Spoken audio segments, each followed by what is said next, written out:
All right, Zach. Also, we hit the recruiting, the Harbaugh, the Harsin. What else is out there that is catching your attention in the college football landscape? Well, I think one of the things that hit me sideways the other day was Jimbo Fisher in his press conference, where he started, vehemently defending the NIL deals that were reported by a blogger. He said, and it was disrespectful to Texas A&M.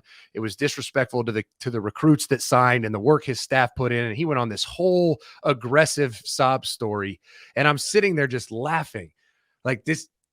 When it looks like an apple and smells like an apple, it's an apple, right? And he was 8-4 last year, whatever his record was. When you do that and you sign 7 5-stars and the best class in the history of recruiting, people are going to scratch their head, because the only time we've seen that was when Ole Miss did it. And guess what? Ole Miss was dirtier than dirt when they did it. And I know for a fact that one of the defensive ends he signed, his high school coach was one of my good friends. I know for a fact that kid got offered a ton of money to go to Texas A&M. So he can say that in the media. It sounds good, but it's just simply flat out not true. They did leverage NIL to sign the most ridiculous class recruiting's ever seen on paper.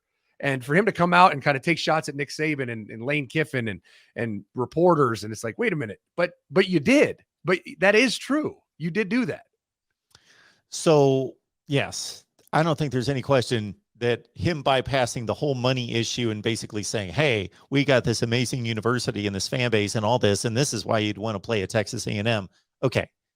There's 30 other schools out there that can claim the same, absolutely, education, football program, fan base, all that stuff. I will say, though, because of the landscape and because this is all the wild, wild west, and really very few things are illegal at this point from the standpoint of above the guidelines. The Lane Kiffin, that was a bit unfair. And then, of course, I don't know why Jimbo had to drag Saban into it, other than Bryce Young got the deal. But I think he was responding to a situation where can they really help, or do they have to apologize for having more money than other schools? Right. And the reality is the way the NCAA rolled out this NIL deal, there's not transparency. I mean, we might never know how much money these kids get paid at Texas A&M.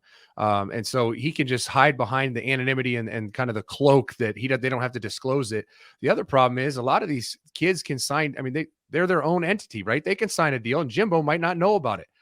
There's a lot of cheating that went on in the SEC with bagmen and boosters that it happened, and the position coach might not even have heard about it, because this booster got a hold of this top prospect, offered him money, the kid came, and the coach just thought he did a good job recruiting. He didn't realize that there was money changing hands.